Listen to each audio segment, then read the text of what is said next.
อันนี้ก็คือตัวที่ว่าเสร็จแล้วเนาะเสร็จเอาขึ้นอยู่ในเครื่องเรียบร้อยลองเบิดแล้วพร้อมใช้งานเบิด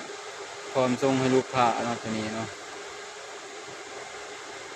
นี่ก็สิเป็นตัวกำลังออกใหม่ๆเนาะอันนี้กำลังเสื่อมใหม่ๆเนาะกำลังเสื่อมใหม่ๆยังไม่ทันแล้วนะยังไม่ทันได้งานตัวนี้มื้ออื่นก็แล้วอยู่มื้ออื่นมื้อนี้ก็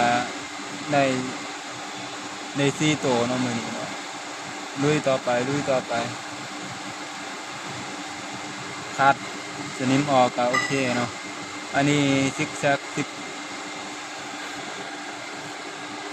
อันนี้ก็ซิกแซก16 นิ้วเนาะซิกแซก16 นิ้วสร้างเครื่องต่อเสื้อจาน16 นิ้วเนาะ